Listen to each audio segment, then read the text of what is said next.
Bonjour à tous, c'est Philippe Guillouard de Trek Eco Survie Aventure.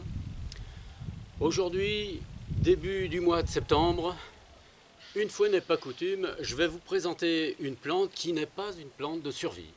Il s'agit de la Datura stramoine. Cette plante que vous voyez ici et que vous pouvez aussi observer un petit peu partout dans ce pré est une plante qui est classée toxique.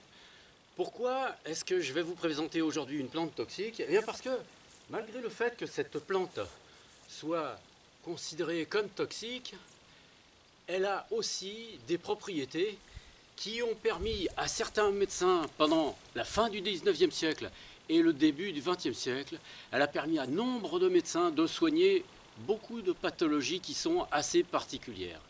Je vais vous présenter cette plante de manière un tout petit peu plus approfondie et nous verrons ensemble que parfois les anges et les démons se mélangent dans une plante. Le Datura stramoine est une plante annuelle, c'est-à-dire que chaque année, ce sont ses propres graines qui font que de nouvelles plantes repoussent. Alors comme vous le voyez, c'est une plante qui a tendance à partir d'un pied unique, d'une tige unique, une tige qui est en général ronde et pratiquement sans poils, qui produit ensuite par ramification d'autres petites tiges sur lesquelles vont venir se greffer et les feuilles, et les fruits, et les fleurs. Les feuilles se reconnaissent assez facilement parce qu'elles ressemblent, on va dire, je vais en prendre une,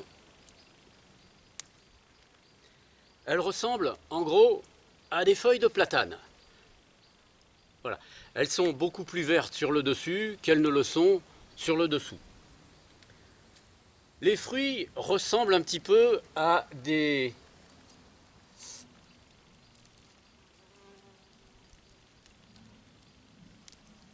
bocs de marron d'Inde. Je vais essayer de l'enlever. Celui-ci, il ne veut pas venir. Voilà. Vous voyez ? Ce sont des espèces de petites bogues sur lesquelles il y a de nombreuses épines qui sont très piquantes. Et à l'intérieur, il y a 4 logements dans lesquels se forment les graines une fois que le fruit est arrivé et que la plante est arrivée à maturité. Les fleurs, quant à elles, sont de jolies petites trompettes blanches assez grandes que l'on remarque de loin lorsque on se balade. C'est une plante qui pousse un petit peu partout sur les bords de chemin, sur les bords de route, mais aussi, comme vous le voyez, dans les champs, sur les terrains qui sont un petit peu retournés fraîchement. Comme c'est une plante qui est annuelle, évidemment, elle a une assez grande facilité à se répandre dans les lieux où elle pousse. Comme vous le voyez, c'est une plante qui atteint allègrement les 1 mètre de hauteur, parfois un petit peu plus. Vous voyez, elle a un port qui est assez large quand même. Cette plante a une particularité. Lorsqu'elle est toute en fleurs, elle est vraiment magnifique, elle est très jolie. Pourtant, elle contient en elle des substances qui sont assez particulières. Ce sont des alcaloïdes qui ont pour propriété ou pour conséquence de produire des hallucinations. Alors, évidemment, c'est une plante sur laquelle il faut porter son attention, surtout les enfants, car ces alcaloïdes se trouvent aussi bien dans les feuilles que dans les graines, une fois que les fruits que je vous ai montrés tout à l'heure sont arrivées à maturité, et surtout dans les graines. Vous le verrez tout à l'heure en image, les graines sont toutes petites. Par contre, ce qui est heureusement un petit, je veux dire, un petit avantage, c'est que les bogues sont, lorsqu'elles sont sèches, lorsqu'elles sont dures, sont très difficiles à prendre en main parce qu'elles sont vraiment très piquantes.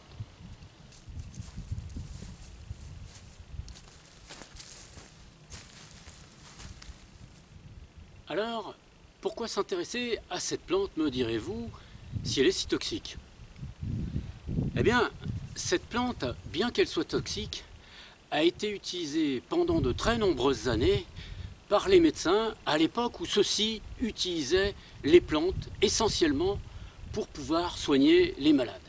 Et cette plante avait une grande réputation parce qu'elle avait la propriété de soigner des pathologies qui étaient pratiquement très difficiles à guérir.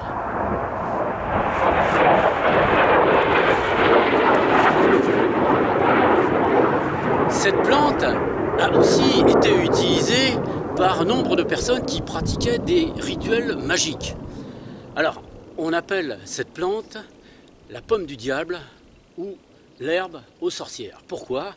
Eh bien parce que pendant les rituels que pratiquaient les sorciers et les sorcières, ils faisaient fumer du tabac dans lequel ils mélangeaient de la poudre de graines de Datura stramoine à ces personnes. Et ceci entraient dans un état hallucinatoire qui leur faisait vivre des sensations particulières, en l'occurrence surtout des situations qu'ils n'auraient jamais vécues en temps réel. Cette plante était connue pour être aphrodisiaque, donc les rêves que faisaient ces personnes étaient en rapport avec de tels comportements. Sur le plan médical, cette plante a été utilisée par nombre de médecins pour soigner surtout la démence mentale, les troubles du comportement qui étaient vraiment excessifs. Et la plupart des médecins qui s'en servaient ont eu des succès tellement grands que cette plante a eu une réputation très grande. Il semble qu'entre 30 et 50% des gens qui étaient possédés de troubles mentaux très importants étaient soignés par cette plante, étaient guéris par cette plante, pardon. Les remèdes étaient obtenus à partir des feuilles ou des graines. Et le principe consistait à inoculer ou à donner à consommer ces remèdes de petites quantités en plus grande quantité jusqu'à ce que la plante produise un effet qui était soit sous forme d'hallucination, soit sous forme d'oppression très importante. Et à ce moment-là, le remède était arrêté et petit à petit, la personne se remettait, comme par magie, à reprendre une bonne conscience. Et je vous dis, il était coutume de dire que 25% des personnes étaient totalement guéries, 50% s'en trouvaient améliorées, ce qui représente une quantité relativement forte. D'autres pathologies encore étaient traitées par le Datura stramoine, en l'occurrence l'asthme. Dans l'asthme, le Datura stramoine avait un grand succès. Pourquoi? Parce qu'il suffisait de faire une fumigation des feuilles pour que l'état de la personne s'en trouve amélioré. Il faisait aussi un mélange de tabac et de feuilles séchées de Datura qu'ils utilisaient comme cigarettes, des cigarettes thérapeutiques évidemment. Certains s'en sont servis aussi contre tout type de douleurs, des douleurs névralgiques, des douleurs dentaires. Il paraît même que beaucoup de personnes atteintes de rhumatisme sévère étaient traitées, soignées et guéries grâce au Datura stramoine. Comme je vous l'ai dit au début de la vidéo, cette plante contient et l'ange et le démon. On appelle parfois des plantes toxiques, des plantes qui possèdent des propriétés qui sont parfois ailleurs où on aimerait les trouver.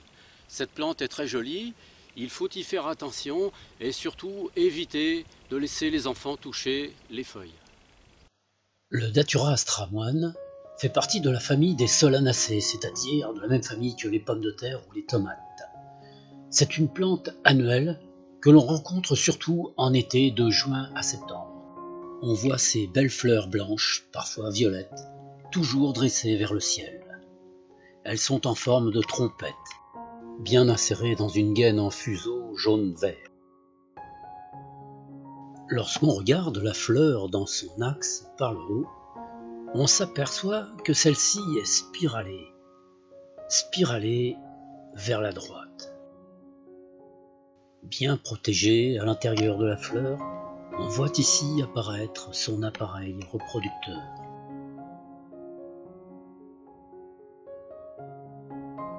On voit ici sur ces bourgeons déjà que la fleur est enroulée sur elle-même, un petit peu comme les bourgeons de l'amour.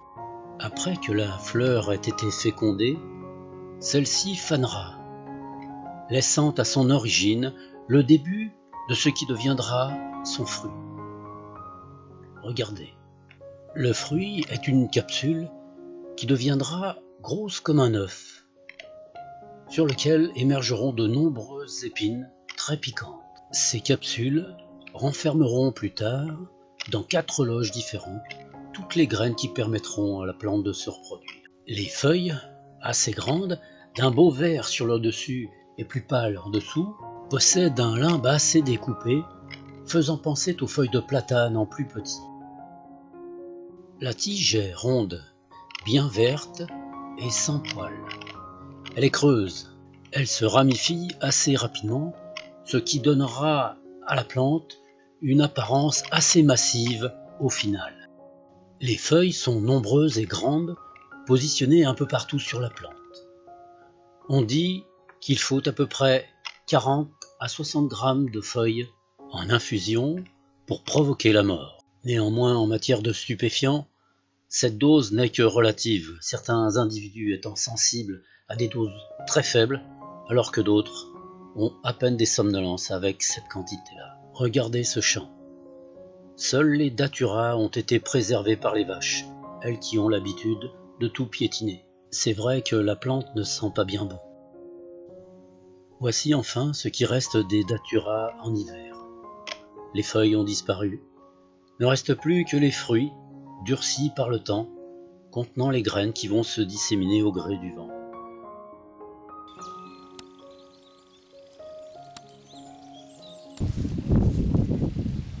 Voilà, nous avons fait un petit tour rapide de ce qu'était cette plante, le Datura stramoine, une très belle plante au demeurant. Je souhaiterais que ceux qui m'écrivent, qui me laissent des commentaires, ne me demandent surtout pas les proportions qu'il faut utiliser pour employer cette plante à des fins hallucinatoires, car je ne répondrai pas à ces commentaires. J'espère surtout que, à travers cette vidéo, ceux qui ont une vision un petit peu négative des plantes toxiques pourront s'apercevoir que dans toutes les plantes, il y a des choses qui peuvent parfois être négatives, qui ne correspondent pas à ce qu'on en attend, et positives, correspondant peut-être à ce que nous attendons, mais en réalité, une plante est une plante et elle n'a pas de dessein particulier à part de nous accompagner. Je vous présenterai d'autres plantes toxiques plus tard, pour lesquelles vous verrez, anges et démons se mélangent. J'espère que cette vidéo vous a plu. Je vous dis à toutes et à tous à bientôt dans une prochaine vidéo. Et portez-vous bien.